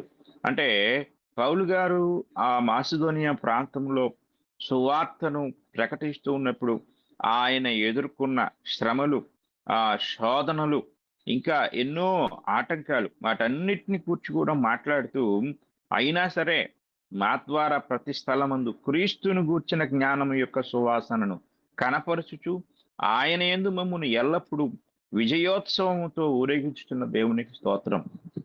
ఆనాడు అమాలేకుల మీద విజయాన్ని అనుగ్రహించిన యెహోవా దేవుని మనము మా యెహోవా దేవుని గూర్చి యెహోవా నిస్సి అనే మాట అక్కడ ఆ బలిపీఠానికి పెట్టబడితే, ఈరోజు ఒక్క ఇశ్రాయేలుకు మాత్రమే కాదు, యేసుక్రీస్తునందు విశ్వాసం వచ్చిన ప్రతి వ్యక్తికి ఈ లోకంలో ఏ భేదం లేకుండా, జాతి, ప్రాంతము, మతము, కులము అనే భేదం లేకుండా ప్రతి ఒక్కరి జీవితాల్లో, ఓడిపోయిన జీవితాలు అనుభవిస్తూ విసిగి వేసారిన ప్రతి మనిషి యొక్క జీవితంలో విజయాన్ని అనుగ్రహించుటకు దేవుడు ఆయన కుమారుడైన యేసుక్రీస్తు వారి ద్వారా ఆహ్వానిస్తూ ఉన్నారు. ఈ వాక్యాన్ని వింటున్న ప్రతి ఒక్కరి జీవితాలకు ఆయన విజయకరమై ఉన్నాడు, విజయాన్ని అనుగ్రహించే దేవుడై ఉన్నాడు. కనుక యెహోవా నిస్సి అనే మాట యొక్క భావాన్ని ఇలాగ మనం చూడగలం. చివరిగా మనము ఈ యొక్క 3వ పేరును గురించి ధ్యానిస్తూ ఉండగా యోహాను రాసిన మొదటి పత్రిక మనము చదువుకుందాం. మొదటి యోహాను పత్రిక 5వ అధ్యాయము 4వ వచనాన్ని మనం చదువుకున్నట్లయితే అక్కడ ఈ మాట కనపడుతుంది. దేవుని మూలముగా పుట్టిన వారందరూ లోకమును జయించుదురు, లోకమును జయించిన విజయము మన విశ్వాసమే. కనుక మనం జాగ్రత్తగా గమనించాలి. కనుక మనమందరము కూడా ఈ లోకాన్ని జయించగలము. మనల్ని విజయ పదంలో నడిపించువారు మన ప్రభు అయిన యేసుక్రీస్తు వారు అయి ఉన్నారు. ఇక 4వ మాట మనము ధ్యానిద్దాం. 4వ పేరు ఏమిటంటే యెహోవా కడాష్ అనే మాట. ఇంగ్లీష్లో ఏముంటుందంటే the Lord that doth sanctify అనే మాట ఇంగ్లీష్లో రాయబడింది. దీని అర్థం ఏంటంటే యెహోవా పరిశుద్ధపరచును అని. యెహోవా పరిశుద్ధపరచును అనే మాటను మనము జాగ్రత్తగా పరిశీలన చేసినప్పుడు ఈ మాట మనకు లేవియ కాండంలో దేవుడు మాట్లాడే మాటగా మనకు కనపడుతుంది. లేవియ కాండము 20వ అధ్యాయము 8వ వచనాన్ని మనం ఇక్కడ చదువుకున్నట్లయితే అక్కడ ఈ మాట కనపడుతుంది. మీరు నా కట్టడలను ఆచరించి వాటిని అనుసరింపవలెను, నేను మిమ్మును పరిశుద్ధపరచు యెహోవాను. ఇక్కడ ఇంగ్లీష్లో ఏముంటుందంటే I am the Lord which sanctify you అనే మాట కనపడుతుంది. తెలుగులో నేను మిమ్మును పరిశుద్ధపరచు యెహోవాను అని తర్జుమా చేయబడింది. ఈ మాట హెబ్రీ భాషలో యెహోవా కడాష్ అనే మాటగా వ్రాయబడింది. యెహోవా ఆనాడు తన ప్రజలను ఏ విధంగా పరిశుద్ధపరచునో అది ఇక్కడ మనకు కనపడుతుంది. ఎందుకంటే ఇశ్రాయేలీలను దేవుడు పరిశుద్ధపరుచుకున్నాడు. ఇక్కడ పరిశుద్ధత అనే మాట హెబ్రీ భాషలో ఖడాష్ అనే మాట నుండి తీయబడింది. ఈ ఈ మాట యొక్క భావం ఏంటంటే ప్రత్యేకించుకొనుట, అంటే సపరేట్ చేసుకోవటం. అంటే ఏమిటి ఈ సెపరేషన్ ఏమిటి అనేది మనం జాగ్రత్తగా గమనించినట్లయితే, ఈ లేవియ కాండం 20వ అధ్యాయానికి ముందు ప్రారంభం, దేవుడు మాట్లాడే మాటల యొక్క ప్రారంభం మనకు 18వ అధ్యాయం 1వ వచనం నుండి కనపడుతుంది. 18వ అధ్యాయం 1వ వచనంలో దేవుడు మోషే గారితో మాట్లాడుతూ, మరియు యెహోవా మోషేకు ఈలాగు సెలవిచ్చెను, నేను మీ దేవుడనైన యెహోవానని నీవు ఇశ్రాయేలులతో చెప్పుము. మీరు నివసించిన ఐగుప్తు దేశాచారముల చొప్పున మీరు చేయకూడదు. నేను మిమ్మును రప్పించుచున్న కనాను దేశాచారముల చొప్పున మీరు చేయకూడదు. వారి కట్టలను బట్టి నడవకూడదు. మీరు నా విధులను గైకొనవలెను. నా కట్టలను బట్టి నడుచుకున్నట్టుకు వాటిని ఆచరింపవలెను. మీ దేవుడను నేను యెహోవాను. మీరు నా కట్టడలను నా విధులను ఆచరింపవలెను. వాటిని గైకొనువాడు వాటి వలన బ్రతుకును.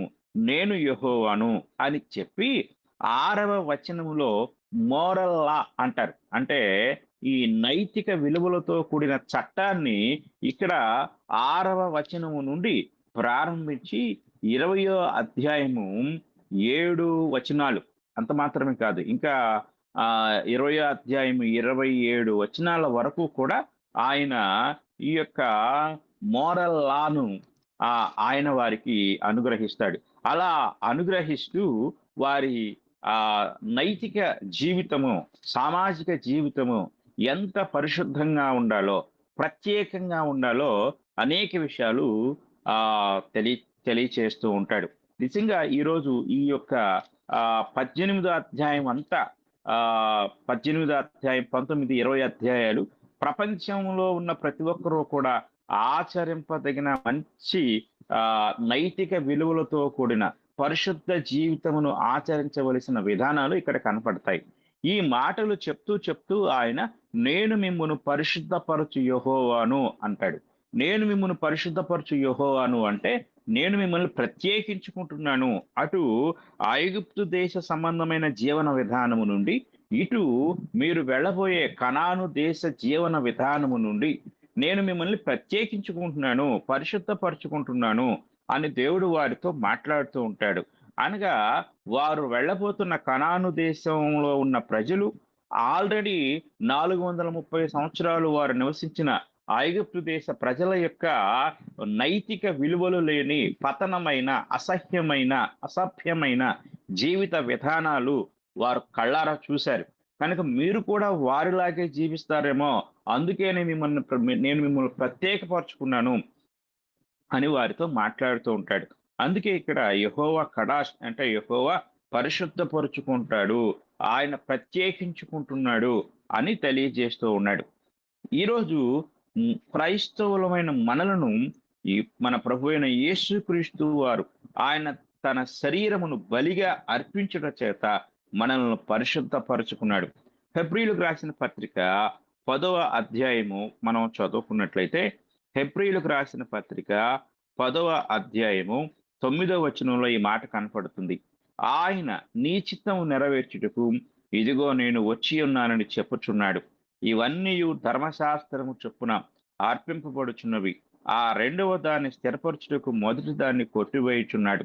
యేసుక్రీస్తు యొక్క శరీరము ఒక్కసారియే అర్పింపబట్ట చేత ఆ చిత్తమును బట్టి మనము పరిశుద్ధపరచబడి ఉన్నాం. చూడండి, ఇక్కడ 10వ వచనంలో ఈ మాట కనపడుతుంది. యేసుక్రీస్తు యొక్క శరీరము ఒక్కసారియే అర్పింపబడుట చేత ఆ చిత్తమును బట్టి మనము పరిశుద్ధపరచబడి ఉన్నాము.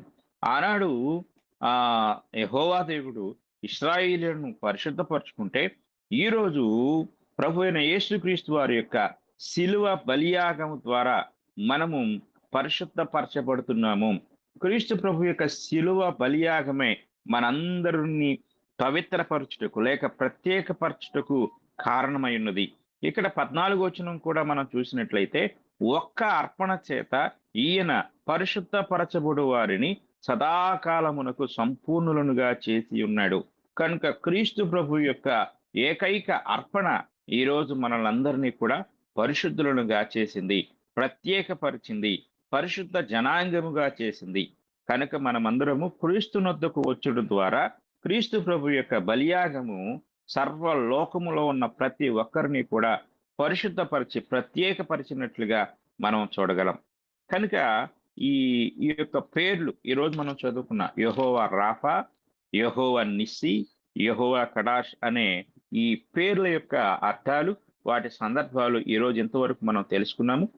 వింటున్న మీరందరూ కూడా ఈ ఈ యొక్క ప్రతి వచనాన్ని కూడా చదువుకుంటూ అందులో ఉన్న అర్థాన్ని గ్రహించి ఈనాడు క్రీస్తు ప్రభు ద్వారా అవన్నీ మన జీవితాల్లో మనకు ఏ విధంగా అన్వయించబడుతున్నదో గ్రహించాలని ప్రేమపూర్వకంగా తెలియజేస్తూ ఈ మాటలు విన్న మీ అందరినీ దేవుడు తన యొక్క సత్యంలోనికి నడిపించాలని కోరుకుంటూ ఈ మాటలు నేను ముగిస్తూ ఉన్నాను. మీ అందరికీ వందనాలు. వందనాలండి. ప్రార్థన చేయండి సార్, మీరు తర్వాత మాట్లాడుకుందాం. పరిశుద్ధుడు అయిన తండ్రి, ప్రేమ కలిగిన దేవా, ఇంతవరకు పాత నిబంధన గ్రంథంలో యెహోవా అను పేరుట ఎన్ని పేర్లైతే పెట్టబడి ఉన్నాయో ఆ హెబ్రీ పేర్లు, వాటి భావాలు మేము తెలుసుకునే కృపను మీరు మాకు అనుగ్రహించినందుకు మీకు స్తోత్రములు. దేవుని గూర్చిన జ్ఞానము వారికి లేదు అని మీరు సెలవిచ్చినట్లుగా ఈరోజు అనేక మందికి మిమ్మును గూర్చిన జ్ఞానము తండ్రి లేనివారుగా, మిమ్మును గూర్చిన మీ దైవత్వాన్ని గూర్చిన గ్రహింపు లేక ఎంతో మంది లోకంలో అపార్థం చేసుకుంటూ క్రైస్తవ్యానికి తండ్రి మరి మచ్చను క్రైస్తవ విధానాలను అనేకులు తర్కించేలాగా మాట్లాడుకునేలాగా చేస్తూ ఉన్నారు తండ్రి. మరి మేము మీ వాక్య పరిశోధనలో వీటన్నిటినీ క్రమబద్ధంగా నేర్చుకుంటూ మీ జ్ఞానమును గూర్చి లేక మిమ్మును గూర్చిన జ్ఞానములో ఎటువంటి కన్ఫ్యూజన్ లేకుండా స్పష్టత కలిగి మిమ్మును గూర్చి తెలుసుకునే భాగ్యం దయచేయండి. ఈ గ్రూప్లో ఎంతమంది అయితే వింటున్నారో వారందరూ కూడా తండ్రి ఈ మాటలు విని నేర్చుకుంటూ వారు గ్రహిస్తూ అనేకులకు తెలియజేసే కృప అనుగ్రహించి తండ్రి దీవించండి. నడిపిస్తున్న తండ్రి మీ దాసులను, పాల్గొంటున్న ప్రతి సహోదరి సహోదరులను మీరు దీవించి ఆశీర్వదించమని, ఇది నిరాటంకంగా కొనసాగుటకు మీ కృప బాహుళ్యము మా పట్ల విస్తృతపరచమని వేడుకుంటూ ఈ ప్రార్థన మా ప్రభు అయిన యేసుక్రీస్తు వారి పరిశుద్ధ నామములో అడిగి వేడుకుంటున్నాము తండ్రి, ఆమేన్.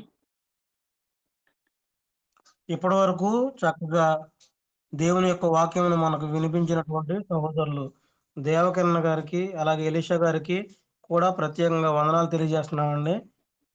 మీకు ఇప్పటి వరకు చెప్పబడినటువంటి సమాచారం అంతట్లో ఏమైనా ప్రశ్నలు, డౌట్లు కనుక ఉన్నట్లయితే అడగాలని కోరుకుంటున్నాము.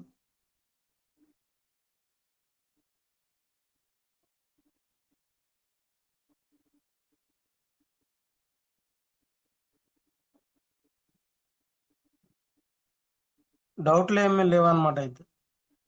ఓకే అండి, చాలా మంచిది. చక్కగా సహోదరులు ఇప్పటి వరకు మనకి ఆ విధంగా బోధించారు. ఎవరైనా మాట్లాడతారా? ఏమైనా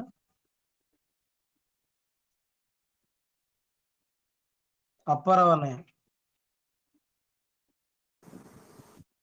అందరికి వందనాలండి. మాట్లాడదాక ఏం లేదు, చక్కగా అర్థం కాని రీతిలో ఏమీ లేదు, అంత అర్థవంతంగా సహోదరులు వివరించారు. చాలా మంచిది. కాకపోతే నా బోటి గబగబా రాసుకునే వాడికి ఈ పాఠాన్ని తిరిగి రిపీట్ చేసుకోవాలంటే చేత కాదు. మన సహోదరుడు దేవకిరణ్ గారు ఏమైనా కాస్త ప్రింట్లు లాంటివి హెల్ప్ చేస్తే అది రెండోసారి మూడోసారి చదువుకొని ధారాళంగా మాట్లాడతానికి ఉపయోగపడతాయని నా యొక్క సలహా మాత్రమే. దానికి కొంత ఖర్చు ఉంటుంది, ఖర్చు కావాలన్నా సరే మేము ఇస్తామండి. ఓకే ఓకేనండి. చేద్దాం. ఓకే అన్నయ్య, అలాగే తప్పకుండా సహోదరులు ఆలోచన చేస్తారు. అలాగే యూట్యూబ్ లో ఇది ప్రజెంటేషన్ చేయబడుతుంది కాబట్టి 1కి 2 సార్లు మనం వినొచ్చు, విని మళ్ళా నిదానంగా రాసుకోవచ్చు. మీకు వస్తున్నాయో రావట్లేదు మన మెసేజ్లు, గ్రూప్ లో అప్లోడ్ పెడుతున్నాను నేను. ఈ ప్రోగ్రాం పెడతాకే నానా తంటాలు పడతాను నేను. ఒక్కోసారి టైం అయిపోతుంది, దాటిపోతుంది కూడా. సరే, ఓకే ఇంకా అన్నయ్య. ఎవరైనా సహోదరులు కూడా మాట్లాడొచ్చండి, ఎవరైనా మాట్లాడొచ్చు. అంతా వీళ్ళు ఇందులో పురుషులే ఉన్నారు అని చెప్పేసి మీకేమైనా సందేహాలు ఉంటే సందేహాలతోనే వెళ్తే ఉపయోగం ఉండదు. కనుక అడగటం అనేది ఆలోచింపచేసే విధానం.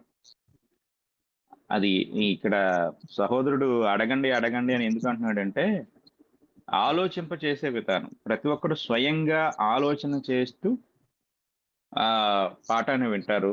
అలా ఆలోచించడం ద్వారా స్వయం పరిశీలన, అంటే ఇక్కడ నేను చెప్పాను కాబట్టి ఇదే శాసనం అయిపోద్ది. ఈ చెప్పినట్లుగా ఫాలో అయ్యే విధానానికి కాదు, కానీ స్వయం పరిశీలన అనేది చాలా ప్రాముఖ్యమైంది. ప్రతి ఒక్కరూ పాఠాన్ని వింట మాత్రమే కాదు, పరిశీలించండి. తర్వాత తీరిగ్గా సహోదరుడు చెప్పినట్టు 1-2 సార్లు విని అందులో ఏమైనా సందేహాలు వచ్చినా కూడా అడగొచ్చు. ఏమంటే నిన్న పాఠంలో మీరు ఇలా చెప్పారు,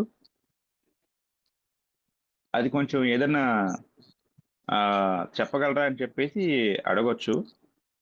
అలాగైనా కూడా అంటే ప్రతి ఒక్కరు కూడా సంపూర్ణమైన క్లారిటీతో పాఠాన్ని రిసీవ్ చేసుకోవాలి అన్నదే నా ఉద్దేశం. స్వామి గారు వందనాలయ్యా. వందనాలండి. మీకేమి అంత జ్ఞానవంతులను కాదు కానండి, వింటున్నాను, బాగా రికార్డింగ్ చేసుకుంటున్నా, సైలెంట్ గా వింటున్నానండి. అది ఎప్పుడు కూడా అవి మీరు వచ్చిన అధ్యాయాలు వచ్చినవన్నీ రాసుకుంటున్నాను. అందులో చదువుకుంటా రాసుకుంటా ఉంటున్నానండి. అంతే తప్ప నేను ప్రశ్న వేయడానికి అంత ఏం కాదు సార్. నాకంత ఇది లేదు, కానీ విన్నాను కానీ అన్ని అందులో ఉన్నాయని రాసుకునేవన్నీ మళ్ళీ ఒకసారి రికార్డింగ్ చూసుకొని బైబిల్ తెరిచి చూసుకుంటే అన్నీ ఉన్నాయి, మీరు చెప్పినవన్నీ ఉన్నాయి. దేవకిరణ్ గారు చెప్పండి. నిర్మాకాండము 1వ అధ్యాయం అదే 15వ వచనంలో మాకు చదివి తెలియపరిచారు కదా. అదే తాగడానికి నీళ్లు బాగులేనప్పుడు సంగతి మాట్లాడారు కదా. అవునవును, మారా దగ్గర నీళ్లు తాగినప్పుడు ఆ నీళ్లు చేదుగా ఉన్నాయి. అంటే ఇంగ్లీష్ లో ఏమన్నదండి, రాపా అని ఉన్నదా? లేదండి, రాఫా అనేది హెబ్రీ. యెహోవా రాఫా అనే మాట హెబ్రీ మాట. ఇంగ్లీష్ లో ఏముంటుందంటే ద లార్డ్ దట్ హీలెత్ అనే మాట కనపడుతుంది. అంటే మారా అనేది కూడా హెబ్రీ మాటే. నేను నిన్ను స్వస్థపరచు యెహోవాను అనే మాటకి హెబ్రీ భాషలో ఏముందంటే యెహోవా రాఫా అని ఉంది. ద లార్డ్ దట్ హీలెత్ అని ఇంగ్లీష్ లో ఉంది. మారా జోలికి మనం వెళ్ళాలా, అంటే మారా దగ్గర జరిగిన సందర్భాన్ని నేను చెప్పాను. మారా అనే మాట హెబ్రీ మాటే. అది అర్థమైంది. ఓకేనండి.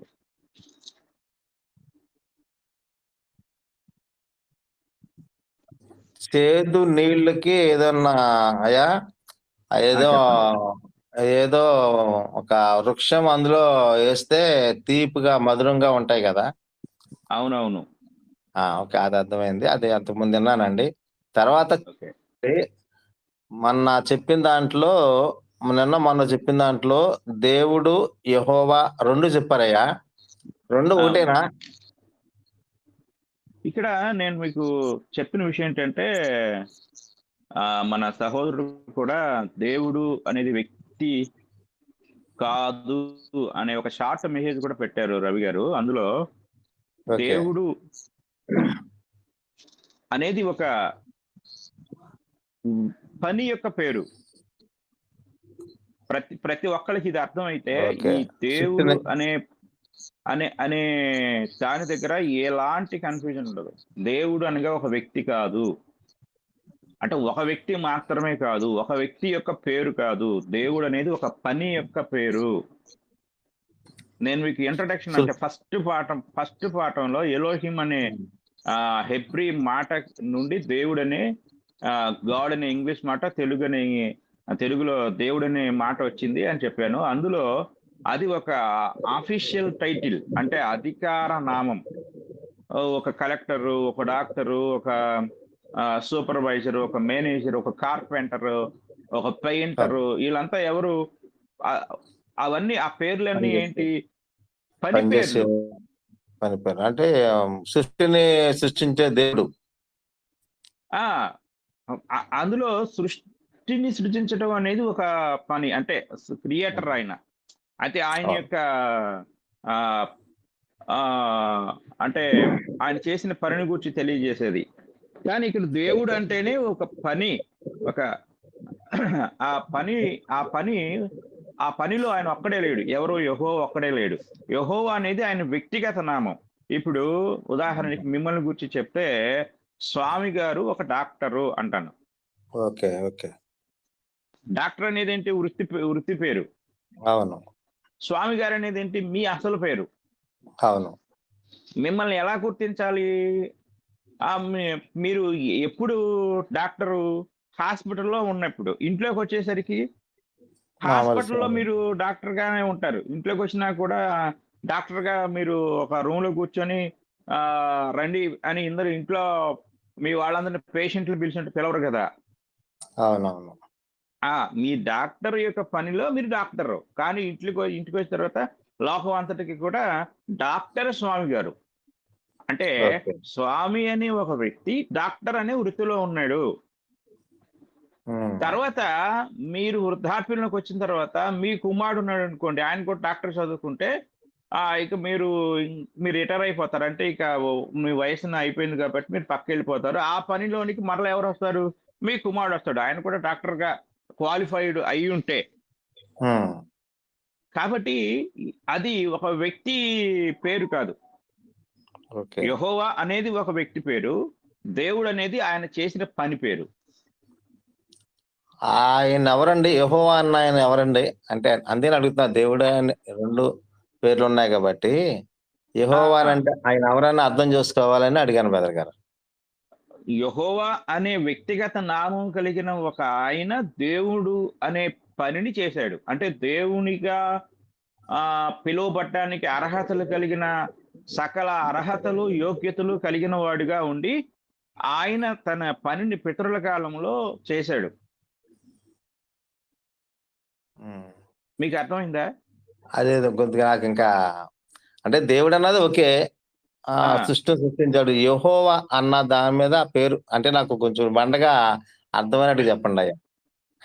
యెహోవా అనేది ఆయన వ్యక్తిగతమైన పేరండి. అంటే ఇప్పుడు స్వామి గారు అనేది ఒక వ్యక్తిగతమైన పేరు ఎలాగో, యెహోవా అనేది దైవత్వంలో ఉన్న 3 వ్యక్తుల్లో ఒక వ్యక్తి యొక్క పేరు. అలాగ అర్థం చేసుకోవాలి. దైవత్వంలో 3 వ్యక్తులు ఉన్నారు. ఆ 3 వ్యక్తుల్లో ఒక వ్యక్తి యెహోవా. అంటే యేసు ప్రభు వారి లెక్క అది కాదండి. యేసు ప్రభు వారు వేరు, యేసు ప్రభు వారు వేరు, యెహోవా వేరు. Okay okay sir. అది సరే సరే. Okay sir. అయితే ఓకేనండి. సహోదరులు అనిల్ గారు మాట్లాడుతానని హ్యాండ్ రైజ్ చేశారు. మాట్లాడండి అనిల్ గారు. వందనాలండి. నా పేరు అనిల్ అండి. వందనాలండి. దేవత్వం గురించిన ఒక చిన్న అవగాహన కొరకు నేను ఈ ప్రశ్న అడుగుతున్నాను. Okay okay.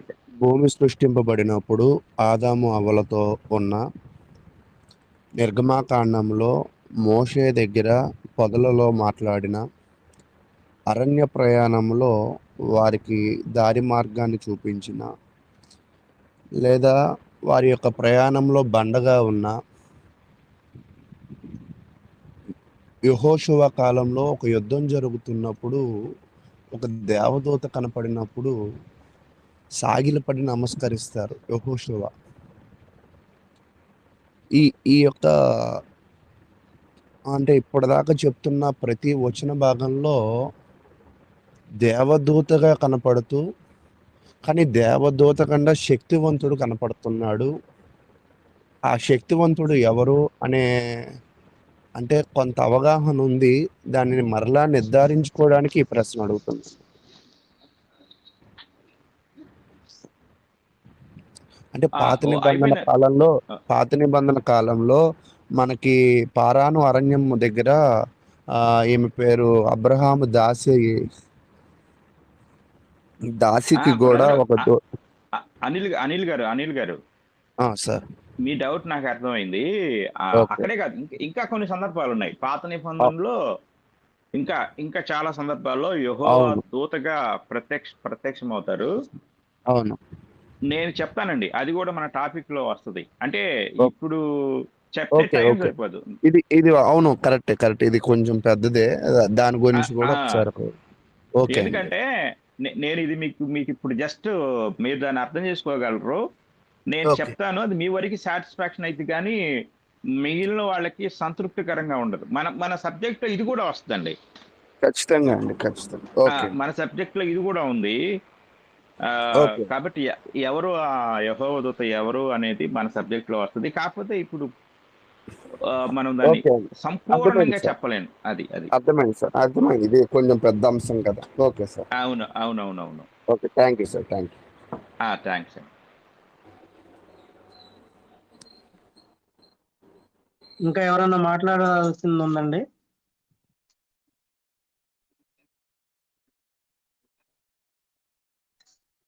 ఇప్పటి వరకు చక్కగా దేవకర్ణ గారు మనకు ఎన్నో విషయాలను తెలియజేశారు.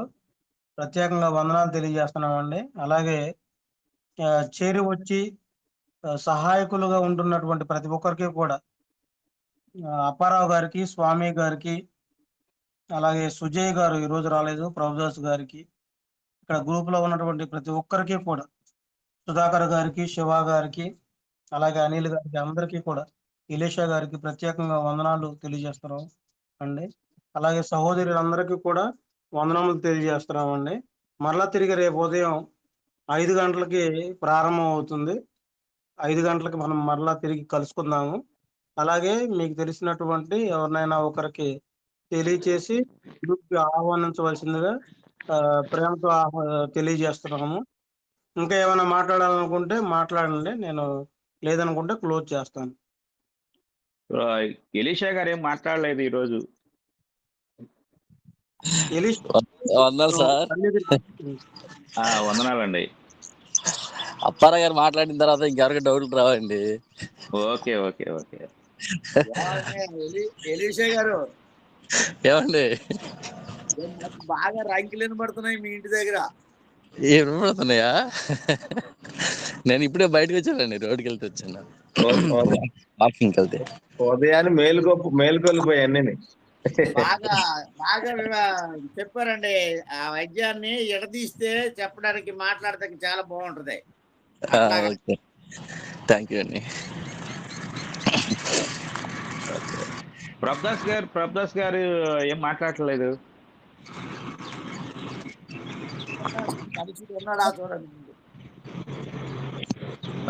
ఉన్నారండి అయ్యా, ఉన్నాడా గ్రూపులు ఈరోజు? ఓకే. వందనాలండి. మీరు ఏం మాట్లాడట్లేదు, ఉన్నారో లేదోనని. నాకు కూడా ఒక డౌట్ అండి ఈ దేవత్వం గురించి. యెహోవా యేసుక్రీస్తు ప్రభువు మీరు ఇందాకటి నుండి రవి గారు డౌట్లు ఉన్నాయా అని అంటే మరి ఏం మాట్లాడలేదు. అదే ఈ మన అనిల్ బ్రదర్ మాట్లాడుతున్నారు కదా. ఓకే. అదే డౌట్ నాకు కూడా ఉందండి. అంటే యేసుక్రీస్తు ప్రభు వారు పాత నిబంధనలో కొన్ని సందర్భాల్లో యెహోవా నామం పేరిట వచ్చారు కదా, అది ఉంది కదా కొన్ని సందర్భాల్లో. అది ఆ డౌట్ ఉంది. ఓకే. నేను చెప్పేటప్పుడు యెహోవా దూత గురించి చెప్పేటప్పుడు చెప్తానండి ఖచ్చితంగా. యెహోవా దూత గురించి అంటున్నారు కదా, అందుకని నాకు ఇంకా ఇప్పుడు అదే ఇమ్మానుయేలును పేరు నాకు భాషాంతరంలో దేవుడు మనకు తోడని ఒక సందర్భంలో ఉంటుంది కదా. అన్ని వస్తాయండి, అన్ని పేర్లు అన్ని వస్తాయి. ఎవ్రీ పదాలు, వాటి పేర్లు, వాటి అర్థాలు అన్ని ఈ సబ్జెక్ట్ లో వస్తాయండి. ఓకేనండి, ఓకే. నేను విన్నాను, రెండు సబ్జెక్టులు విన్నాను, రెండు సార్లు ఈ రోజు కూడా విన్నాను. దేవత్వం ఇది 3వ సబ్జెక్ట్ ఇది. ఓకే. విన్నాను. Okay okay okay brother. Okay. అందరికీ సబ్జెక్ట్ వందనాలండి. నేను ముందుగా సహోదరులను అడిగాను, ఈ దేవత్వం అనేటువంటి ఈ సబ్జెక్టు ఎన్ని రోజులు పడుతుందండి అని చెప్పేసి అడిగాను. దగ్గర నెల రోజులు పట్టొచ్చు అని చెప్పేసి చెప్పారు సహోదరులు దేవకరణ గారు. అంటే ఎంత సమాచారం అంటే నేను అడిగింది కూడా సహోదరులకి ఇది యూట్యూబ్లో పెడుతున్నాం కాబట్టి అసలు మళ్ళా ప్రశ్నించడానికి కూడా అవకాశం లేకుండా, ఇది చెప్పలేదు అనేటువంటి ఏది కూడా లేకుండా చెప్పండి సార్ అని చెప్పాను మొత్తం అండి. అన్ని రోజులు పడుతుందని చెప్పారు. కాబట్టి ఇందులో కొన్ని మీకు తెలిసినవి రావచ్చు, కొన్ని తెలియనివి కూడా ఉండుండొచ్చు. తెలిసినవి వచ్చినప్పుడు ఇది మనకు తెలిసిందే అని అనుకోకుండా ఇంకొకసారి మనం వింటున్నామని చెప్పేసి అనుకోండి. అలాగే అది మనకు తెలిసినా కానీ తెలియని వాళ్ళు ఉంటారు కాబట్టి అది అందరికీ ఉపయోగపడుతుంది అనేటువంటి ఉద్దేశంతో అలా పూర్తిగా సమాచారాన్ని చెప్పమని కోరడం జరిగిందండి దేవకర్ణ గారిని. అది అండి. ఆ విధంగానే సహోదరులు చెప్పుకుంటా వస్తున్నారు. అందరికీ వందనాలండి. ఇది నేను క్లోజ్ చేస్తున్నాను. అలాగే ఈరోజు సహోదరులు సుజయ్ గారు రాలేదు. ఆయన ప్రతిరోజు చాలా యాక్టివ్గా ఉంటారు. బహుశా మరి వాళ్ళ బాబుకి జ్వరం అన్నారు, తగ్గిందో లేదో కూడా తెలియదు. ఒకసారి ప్రార్థన చేయవలసిందిగా కోరుతున్నాము మీ వ్యక్తిగత ప్రార్థనలో సహోదరుని గురించి. అలాగే సహోదరుడు అనిల్ గారి గురించి కూడా ప్రార్థన చేయాలని హెల్త్ విషయమై మీకు కోరుకుంటున్నానండి, తెలియజేస్తున్నాను. దావకరణ గారు ఫోన్ చేయమని తమ్ముడు రెడ్డి గారు వాళ్ళ అబ్బాయి కోసం. అలాగే. ఓకేనండి. మనం అందరం మన వ్యక్తిగత ప్రార్థనలో జ్ఞాపకం చేసుకుందాం. ఓకే ఓకే అండి, క్లోజ్ చేస్తున్నాను ఇంకా.